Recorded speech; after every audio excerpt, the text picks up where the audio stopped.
in. Welcome. I'm E.G. Marshall. A young man named Giovanni Guasconti came very long ago from the more southern region of Italy to pursue his studies at the University of Padua. Giovanni, who had but a scant supply of gold ducats, took lodgings in a high and gloomy chamber of an old edifice of a family long since extinct. One of the ancestors of this family had been pictured by Dante as a partaker of the immortal agonies of his Inferno. So begins one of Nathaniel Hawthorne's finest short stories, which is a tale you're about to hear. Unforgettable, not alone as literature, but because it haunts and shocks to the root of the soul. For some purpose, Giovanni, this man of science, Dr. Rappaccini, is making a study of you. I know that look of his. If you know him not, how should he know you? Dr. Baglioni, I would only be surmising, and it is a subject I would rather not pursue. Heed me carefully. I would stake my life that if you are not already one of Rappaccini's inhuman experiments, you are marked for it.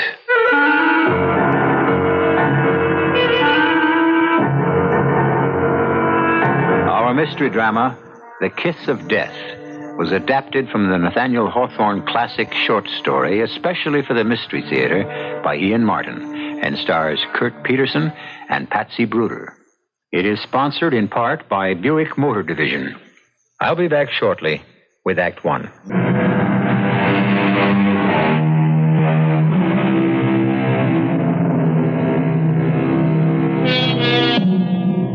Nathaniel Hawthorne described Giovanni as having a remarkable beauty of person, rather a Grecian than an Italian head, with fair, regular features and a glistening of gold among his ringlets. But the story he wove about him was as dark and menacing as his looks were light and open, and the terrible and tortuous fate which lurked in waiting for him was as exquisitely agonizing as any Dante contrived for his lost souls in the 7 rings of hell. I did not catch your name, senor, as we boarded the coach. Giovanni Guasconti. Ah, and mine, Salvatore Ferragamo. You are young for an occupation. I am a student, sir. And not from our Tuscany? No, sir. From the south, Napoli. Ah, how came you then to Venice? By boat. All the way round the boot. There was no one of my family left, save only an uncle who died and left me a small estate to study with a friend of his in Padua. Ah, you do not go then on to Verona? No, sir. I must find a place to live with as few ducats as I possess, and then seek out my uncle's friend who teaches in the medical school. Not by any chance Giacomo Rappaccini?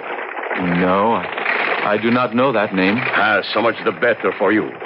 It has a large reputation through Italy, but not of the best. Who is your sponsor? Are you a medical man, Signor Pergamo? Un dottore? By the faith, no. I am an exporter and importer of goods. It is in the course of the latter half of my business dealings I have run afoul of Dr. Rappaccini. Run afoul? I speak too freely to strangers. It is a fault of mine. I say only that Dr. Rappaccini has deep and strong interest in potent and very dangerous drugs, or rather in plants that produce them. You are a young man of open heart and seeming promise. I am glad you will not be associated with him. Did you tell me your sponsor's name? No. It is Master Pietro Baglioni, doctor, professor at the university.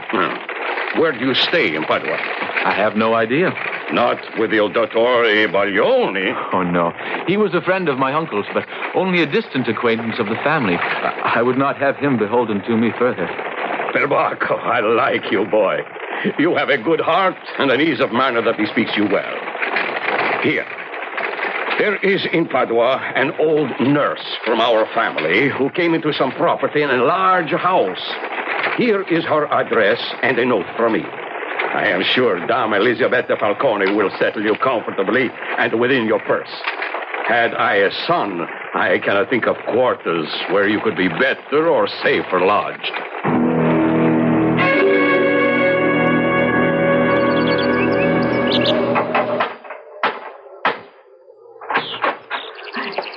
Si, signor. La Dama Elisabetta Falcone? At your service. To whom have I the honor of speaking? Giovanni Guasconti. I bear an introduction from an old friend, Signor Salvatore Pergamo. Oh, il maestro. Oh, mio. Any friend of my little boy. Oh, come in, I beg you. Thank you. Prego. Oh, Salvatore. I was his nurse, you know. Oh, many years ago now. Tell me, how is he? In good health? Happy? In the most excellent health, I should say, judging by his girth. Oh. He gave me a letter for you, asking you forgive the script. Oh, bless the master. He can never bear to remember that I, who brought him up, can neither read nor write. But his signature and seal, that I recognize. Signor, would you be good enough to read what the paper says? Here, let me bring the lantern nearer. Why, it is simple enough. He says, Carissima. This will serve to introduce a young man of good family and great prospects, whose purse is not yet heavy and must find lodging while he attends the university. I could wish him no better fate than you may find room to take him in. Oh, you could not come with a higher recommendation. Of course, you shall stay here.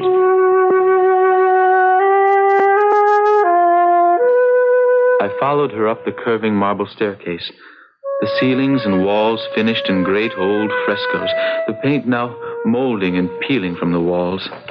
I have a few tradesmen who board on the lower floors, too damp and musty for the young maestro. I'm afraid you're not very taken with Padua. I miss the sun. There is a chill here in the bones. Or in the heart. You're homesick?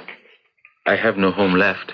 My parents, all my family, are dead. Ah, then, that is enough to dim the sun for anyone. Ecco, signor. Magnifico. But can I afford it? Oh, no one else is young enough to climb the stairs. But you have seen nothing yet. Come to the window. How beautiful. And how strange. Surely there is as bright a sunshine as you left in Naples. Bright, though not so warm. But what a magnificent garden. Is it not something? It's special. Very. A botanical garden, and so lovingly cared for. Does this belong to the house? Oh, no, signor. No, it's from the villa next door. Such strange, exotic plants. The purples and the magentas. I don't recognize any of them. No more than I. Observe the gigantic leaves, the huge, heavy blossoms. They're all imported, of course, for the great man who owns them. You see? Oh, that is he. You can see working at one of the beds, by the stone urn near the statue. Surely that is no gardener in the scholar's garb of black? Oh, bless us, no. He permits no one else but himself to come near his plants. That is Dr. Rappaccini himself. Rappaccini? Ah, even in Naples you've heard his name, eh? No, not in Naples. More recently. Oh, well, I'm sure he's famous all over Italy. And Europe and the world, for that matter. So, will the room suit you, do you think? Admirably. But if it will suit my purse. Oh, we shall arrange that when you join us for the evening meal. If you will be my guest. Why, how kind. Oh, thank me later, young gallant. You may have the more reason. Keep your eye on the garden. There is one flower that adorns it, more beautiful than any you have already seen.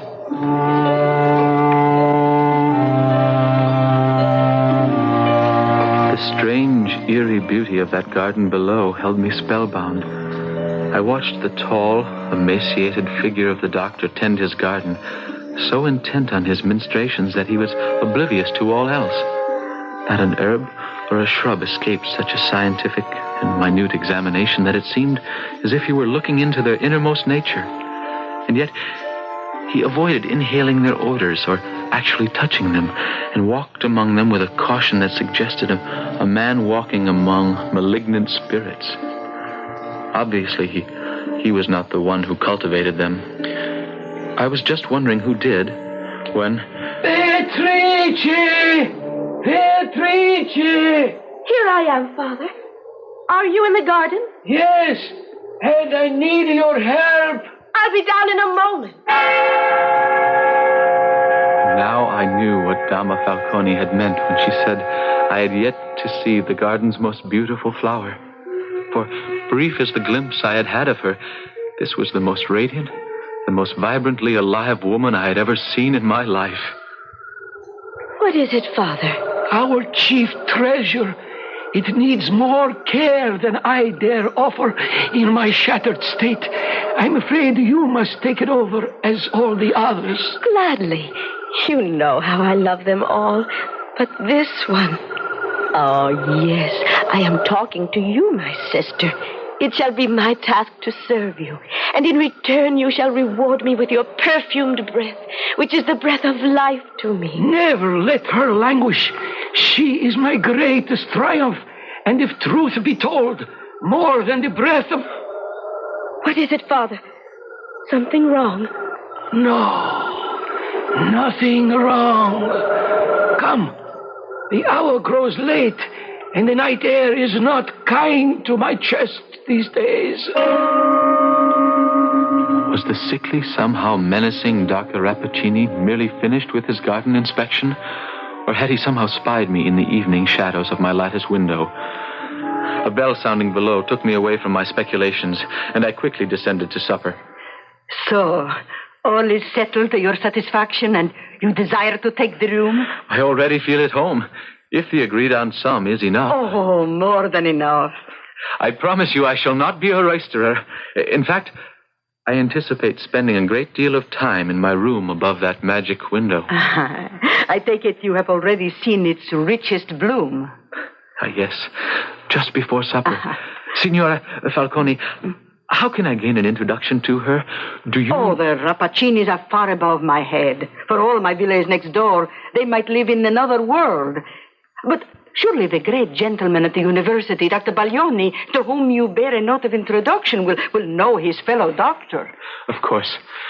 I shall sleep on the hope of that. If indeed, after all that has happened to me today, allows me to sleep. At your age, sleep comes easily and welcome.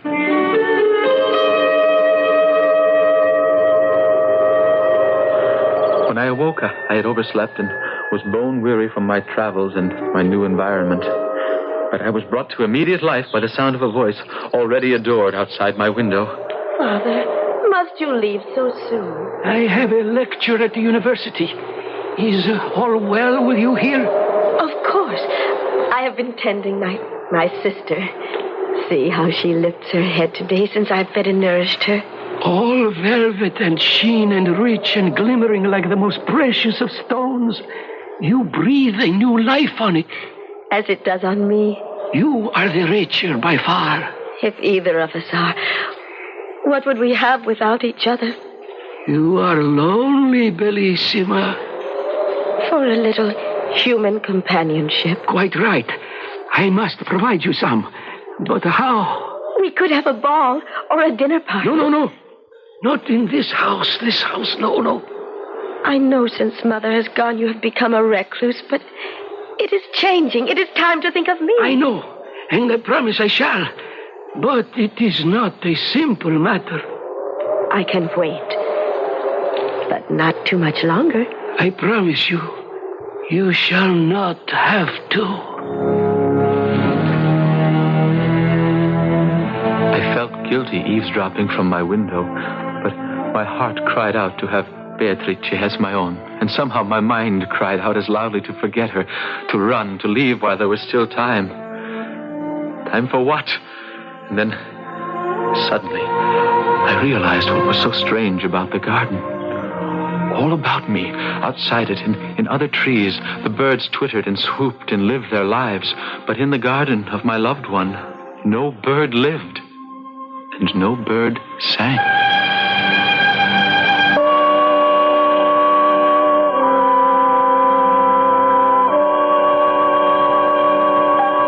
When has any threatened danger held back a man in love?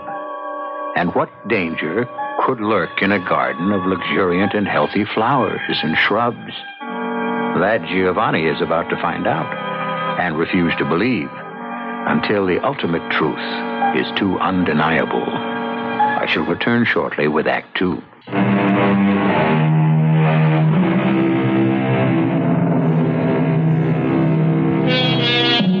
There is an influence in the light of morning that tends to rectify whatever errors of fantasy or even of judgment we may have incurred during the sun's decline or in the less wholesome glow of moonlight. These are Mr. Hawthorne's words, and what better ones to project that by the following morning, after a good sleep, young Giovanni, looking out his window in the bright sun, found the garden below him a lovely place.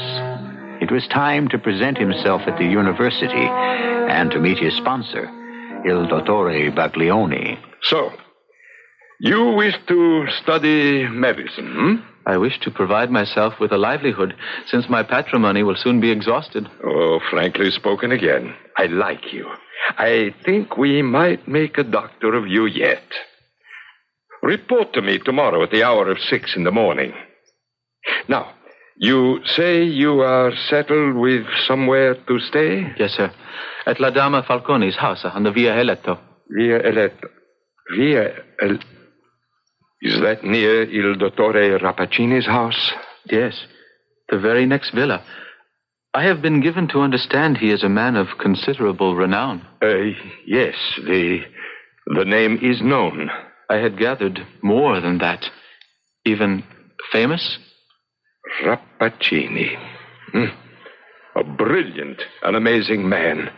It is his theory that all medicinal virtues are comprised within those substances we call vegetable poisons. Human life means very little to him. Oh, now and then he achieves a miraculous cure, but in my private mind, these are more probably the work of chance. Well, I must confess, I am only interested in Signor Rappaccini because of his daughter. With at least half the young men in Padua, huh? Of whom few have ever seen her face. Nay, nephew of my old friend, in this I am of more hindrance than help. I am afraid an attempted introduction from me to my rival or his daughter would amount to the kiss of death. I beg you to stay away from Rappaccini and his wild obsessions. Too close an acquaintance with him might prove for you what I already jokingly termed myself the kiss of death. I returned to my lodgings, and on an impulse, I bought a fresh bouquet of flowers from a florist I passed. Arriving home, I mounted breathlessly to my eyrie and was rewarded to see my enchantress engaged below in the garden. She was in the act of being about to pluck one of the strange, exotic flowers from the special plant by the fountain, when, on an impulse, I cried out, "By your leave, signorina?" Who calls me? Giovanni Guasconti, your servant and admirer. Do not pluck that flower. And why not, pray, signor stranger? Because I have here such fresh and lovely and healthful flowers as should adorn such beauty and grace. May I dare to toss them to you and ask you to wear them for my sake? Thus? I thank you, good sir. You speak our language softly and in a different manner from what my ears are used to. Are you from some other land? No. I am Italian, as you, but from the south. You seem quite fair. Unlike the other young men I have met. I wish we could meet more formally. And so do I. If I were to call and present my compliments to your father? No. That is not the way. Not yet. But perhaps sometimes we can talk like this. Only it's so far. I wish I could show you my garden. I wish I could walk in it with you. At least if we cannot yet, let me return your gift by throwing you one special flower. I believe it too far for you to cast it. Since I've already picked it, at least I can try. Ready? Yes, as high as you can. Oh, I have it. Oh, no. Don't fall. It had to be one of us, so I let the blossom go. Try again. Not for the world. I would not risk... Beatrice! In the garden, Father. I shall be in directly. If you should be in your room tomorrow afternoon... I'm afraid I shall be at my studies at the university. But soon, I hope. Beatrice! The night air is chill. Come in. Coming? Yes, so do I hope. Soon. And thank you for my flowers. I will guard them and keep them well. Was it some trick of imagination in the half-light after sundown? But as she turned and fled up the garden path, did my eyes deceive me that my lovely bouquet was already withering in her grasp? What nonsense. I tried to tell myself there was no possibility of distinguishing a faded flower from a fresh one at so great a distance. And my hand, where I had touched her flower, burned with a fever of longing. It was 3 days before I had returned to my full senses again, weak from loss of weight and the debilitating effect of some raging poison that had drained my system. I awakened to see Dama Falcone's kind and worried face hovering over my bed. Ah, so we are awake at last and in our senses, eh? Signora, what are you doing in my room? Oh, what have I been doing the last 3 days under the Dottore Baglioni's orders but keeping cool compresses on your brow and feeding you gruel to keep body and soul together? Have I been ill, then? Oh, with such a raging of the blood that our good Dottore was worried about you till this morning. What caused it? Even he is not sure. There are infectious germs about this time of year. And after your long trip and the shock of losing your family, Dr. Baglioni thinks you fell prey to one of them. 3 days? What time is it? Afternoon? Oh, it wants several hours of sunset yet. No, you must not sit up yet till the Dottore returns. Oh, I just want to... Oh, I am weak. Can you see, in the garden, is the Signora Rappaccini there? No one without business save the ducks have been abroad these days. It has rained as if it were time to start building a second arch. Oh, Dio, that will be the good Dottore back. I must go down and let him in. As soon as she had left the room, I found my way weakly to the window. A gray curtain of rain blurred the empty garden below. I staggered back to my bed, my feet unsteady, my brain reeling. Had I really tossed a bouquet of flowers to Beatrice? And did I remember catching but letting fall the blossoms from the garden she threw me in exchange? Then I blacked out again, not to come to till I found Dr. Baglioni examining me. Well. A fine way to start out learning to be a doctor, my young friend, huh? Will it make you a better physician to begin as a patient? I don't know, sir. Well, not if you start out a dead one. But it seems you will recover. What has ailed me? Some unique humor of the blood. Thanks be to God you responded well when I bled you. You should be on your feet very soon. When? How soon? Oh, within the week, no doubt, with one as young and as vital as you. Meanwhile, rest and eat well. The good Dama Elisabetta will see that you are fed to regain the weight you have lost. How can I thank you enough for your aid and comfort? It is good to have a friend in a strange city. More than one. Surprisingly, someone else today inquired as to your well-being with what appeared to be great personal interest. Who? Dr. Rappaccini. What? I was not aware that you had made his acquaintance. Nor have I. Well, that is welcome news. For if you will follow my advice, you will have as little to do as possible with him. Why do you say that? For some purpose. This man of science is making a study of you.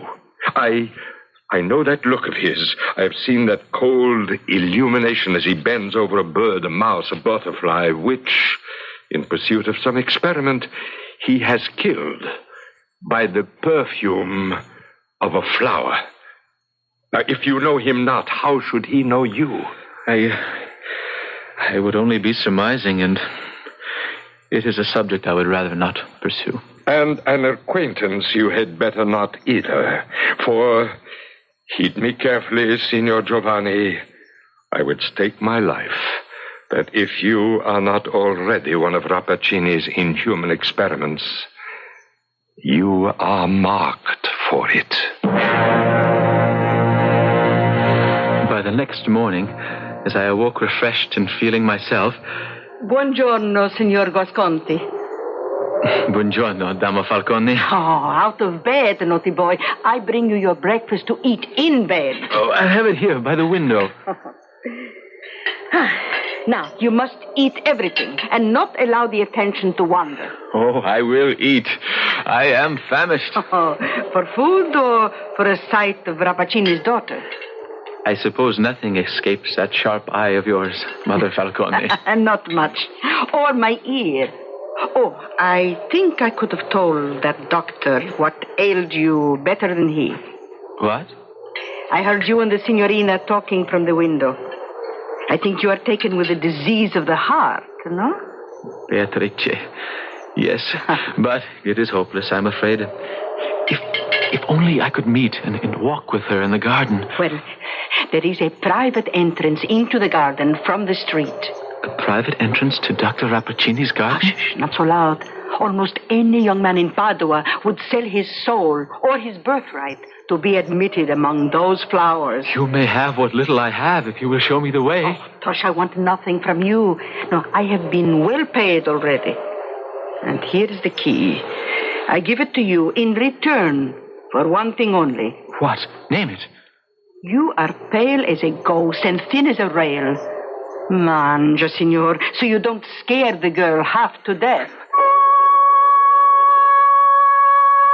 I ate like a lion, dressed in my very best. My blessed guide, Signora Falcone, led me along several obscure passages. Then, suddenly, we were at the door. I thanked her, turned the key easily in the lock, which must have been oiled. I was in Dr. Rappaccini's garden, practically under my own window. Welcome, Signor. You were not surprised to see me? A connoisseur of flowers such as yourself. After the lovely bouquet you tossed me 4 days ago, it is no marvel that my father's rare collection has tempted you to take a nearer view. Was it you who sent this key? Why, no. Well, then who? I know not. But does it matter? You are here. Come, I will show you our garden. If fame speaks true, you are as deeply skilled in these rich blossoms and spicy perfumes as your father. No. Although I have grown up among these flowers, I know no more of them than their hues and their perfumes. Believe me. Oh, there is the flower you tried to toss me by my window. May the good Lord be blessed you failed to grasp it. Why? I wanted it very much for a keepsake. Methinks you owe me one. I shall pick it for myself. Oh, no! Touch it not. It's not for your very life. It would kill you.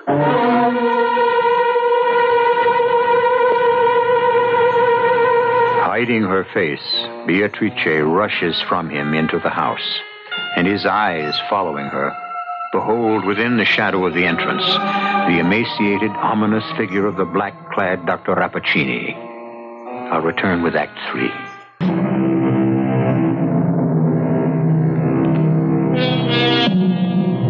Bewildered and shaken by his strange encounter with the girl he loves, Giovanni has stumbled back to his room, suddenly overcome with the debility of his 3-day illness, so faint that he is barely able to climb the stairs to his room. Once there, however, no matter how much his fever-weakened body longs for the bed, instinct or some deeper drive forces him to the window. But how could you have given him the key to visit me if you knew there was danger for him? No danger now, my little one. But to think that thoughtlessly, the other day I tossed a blossom from this to him. Had he caught it, what would have happened to him? He would have died. Oh, sweet Mary, forgive me. You were innocent, my love. That would have been but small help to him. Oh, Papa, how can I let him continue to come, even supposing he ever wants to again? Come inside, daughter. This is no place to talk. We may be overheard if he is back in his room. If we are, then I say this. I know he loves me as I love him. But for his sake, I think it would be better he stayed away from me. No. I have not long to live, and it is time for you to meet with someone. Let me explain just how this may be accomplished in spite of all. I have been studying on this for a long time, and I have come to a conclusion. Behind the drape on my window, I had listened to this conversation between Beatrice and her father. Now, as I watched them disappear into the house, I looked down on that fateful, hideous flower that my beloved could fondle and kiss with no harm. Could it be so deadly? The answer was vouchsafed immediately. Crawling across one of the statues was a small chameleon, which in its passage had accidentally brushed against a tendril from the strange shrub. In a second, from the touch of that tendril, the lizard contorted itself in one writhing spasm, and then, as if eaten by invisible fire, crackled like a moth in a candle flame and was gone. I could think no more. I threw myself on the bed and mercifully passed into darkness.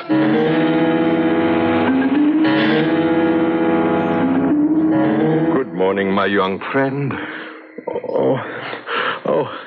Good morning, Dr. Baglioni. So, what is this that La Dama Falcone has been telling me about you having a relapse? And other things. Such as? That you have not only talked several times with La Signorina Rappaccini, but that you have also gained access to the garden and met her there. Yes, Signor. That is true. I look at you, and physically you appear to have made a remarkable recovery. This morning, you literally glow with health. It is true. I feel rested and full of life. I'm forced to conclude that perhaps this strange distemper that attacked you is less of the mind than perhaps of the heart. You're right, Doctor. Completely right. I am in love with Beatrice Rappaccini. I feared as much. With no estate or name and with no prospects but a long term of study before me, you consider my suit as hopeless as I? I consider it hopeless for deeper reasons. I think you must have some suspicions of the truth already. Very well. I've been too late to stop Rappaccini's experiment with his daughter, but at least I can try to stop him from whatever new experiment he plans for you. For me? What interest could he have in me? I haven't even met the man. Well, where do you think the key came from that admitted you to the garden? Beatrice. Who else? From Rappaccini. Ask the Dama Falcone if you don't believe me. It was placed in her hands by the doctor himself, along with a golden ducat to make sure she brought it to you. But why? I don't understand. Who can penetrate the clouded workings of this tortured mind? A man who would sacrifice his own daughter to his own obsession. Is there nothing we can do for her? I would gladly give my life. Let us not be too hasty. There may be a way to outwit Rappaccini yet. How? You see this little silver flask? It was wrought by the hands of the great Cellini. It must be priceless. Yes, but most of all, because of what it contains. One sip of the antidote in it would render all the poisons of the Borgias innocuous. Bestow it on your Beatrice, and we will thwart Rappaccini yet. Once my dear old friend had left, I hastened to dress, my heart buoyed with the hope that the silver flask would make all well. And then came the ultimate blow. A small bird had crashed against the pane of my open window and dropped to the ledge. I went to the poor little creature, lifting it and finding it still alive and only momentarily stunned. Soothingly, I brought it to my lips, touching them to its head, about to make a sound of reassurance. But to my horror, like the chameleon in the garden the day before, the touch of my lips galvanized it into one agonizing spasm, and then it dissolved into nothingness in my hands. At the same moment, the voice of Beatrice called me from the garden. Giovanni, are you there? What do you want of me now, accursed, poisonous witch? Oh, no. Come down to the garden. Let me try to explain. No need for explanations anymore. I am the only being your breath cannot slay. Your kiss may never kill. I stumbled from my room, for the door, and for the garden. I was a mass of conflicting emotions. Love, hate, despair, and murderous fury as I faced Beatrice in that deadly garden. How can you pretend ignorance?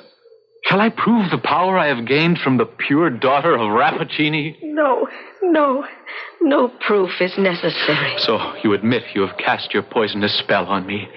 You saw what happened to the bird on the window? I saw, but it is not me.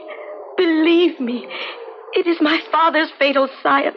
How could you have not known? How could I have known? Locked up a prisoner all these years in this garden. My only companions, my father and the flowers. Particularly this evil thing of beauty that I pretended was a sister, because I had no human being to share my love and friendship with. You must have known. You had to know. Yesterday, when I reached for the blossom on this venomous vine, you cried out, "Touch it not, it will kill you." I did cry that out. And yet, a few days earlier, when I brought you flowers, you tossed the same blossom to me at my window. Luckily that it only grazed my fingers, for that touch alone was enough to put me in a flush, a fever that nearly killed me. I knew nothing of that. Where did you think I was? If I had been myself, for all the love I had in my heart for you, don't you think I would have been daily at your window? I thought you were at the university studying as you told me you would be. Of course. All innocence. And having failed to dispatch me from a distance, you had to provide me entry to the garden to make sure to... Oh, dear. Forgive me. I don't know what I'm saying. It was you who saved my life. A life that, believe me, I never had dreamed stood in any danger from me or mine. Your life was the most precious thing in the world to me, and because of it I had to drive you from me. Why? I was in no danger. Don't you see? I knew nothing till after my father had given you the key. Even then, the one thing he told me was that you must not touch this flower upon pain of death. I was so lonely for you. I loved you so. I wanted only to spend a little time alone with you. I had forgot the flower when you were near, and all the world seemed lovely. Before I knew that I was something hateful and poisonous, sister to that deadly flower. Where did it come from? My father created it. Created it? He knows all the vile secrets of nature. At the very hour when I first drew breath, this plant sprung from the soil, the offspring of his science, his intellect, while I was only his earthly child. But I grew up and was nourished by it. I thought of it as my sister, not as my doom. Not only yours, but mine. Look! No! Giovanni! You see, I picked the flower, and it is harmless to me now as you. I have put my curse on what I love best. No curse, my daughter. Dr. Rappaccini! No curse! You made us both unclean. Unclean? Look at you. One step below God's, both of you, and I created you. Feel the power that courses through your veins, the magic gift my arts have brought you. You could quell the mightiest enemy with a breath, shrivel the most monstrous onslaught against you with a touch. What more could you ask than to be as near immortal as man or woman may reach? I would have chosen to be loved, not feared. I am condemned forever to what I am. Our fate is not so desperate, thanks to my friend, Dr. Baglioni. Baglioni? That bumbling bigot! In this flask, Beatrice, is an antidote distilled of blessed herbs which can purify us. Then let us drink. No! I warn you. Drink of that flask, and it can bring you only death. So powerful as the poisons you have thrived on, as powerful is that antidote. No human body could stand the conflict. Don't listen to him, Beatrice. Drink, and I will follow. Stop! I will not let you destroy my triumphs. I will shoot you first. He has a pistol. You will have to shoot me first, Father. If death is to be our portion, then let it be for all evil. What are you doing? Uprooting forever this venomous vine. Take it to your own bosom, where it belongs. I am undone. Oh, I did not mean to cause his death. I thought he was immune. No. My father was immune to nothing except love. And forgive him. He is better off dead. Now, quick, let us drink. It may mean death. You heard Dr. Rappaccini. I will not live as I am. Nor I. Then give it to me. I shall drink first. No. I shall pour half in the cap of the flask. The flask is for you. To the future, Giovanni. To our future. Whatever it may be.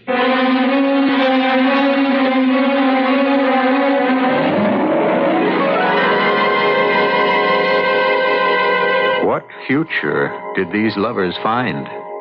Were they star-crossed as Romeo and Juliet? Or did the gods smile on them like Elizabeth and Robert Browning? Well, what does it matter, after all, if they were together? A good story doesn't always need an end. At least none beyond that the listener chooses to select and believe for himself. I'll be back shortly.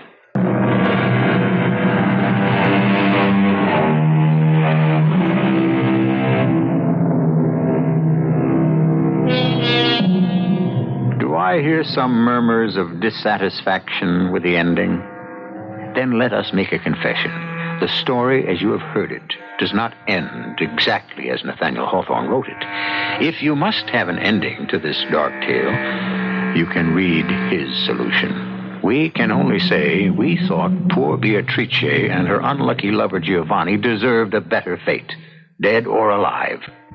And we left it to you to choose. Our cast included Kurt Peterson, Patsy Bruder, Arnold Moss, Bryna Rayburn, and Gilbert Mack. The entire production was under the direction of Hyman Brown. And now, a preview of our next tale. I wouldn't go in there if I was you. You wouldn't? Folks get lost in there. Been a lot of that. Oh, we won't get lost. I have a very good sense of direction. But all the same, you take my advice. You stay out of Dutchman's Woods.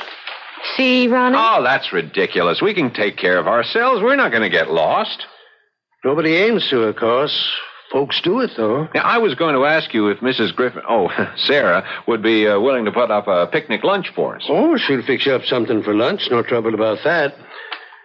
Only thing is... Oh, we'll be very careful. Well, I'll just go to talk to Sarah about the lunch then. Thanks. But if I was you, I'd stay out of Dutchman's Woods. This is E.G. Marshall inviting you to return to our Mystery Theater for another adventure in the macabre. Until next time, pleasant dreams.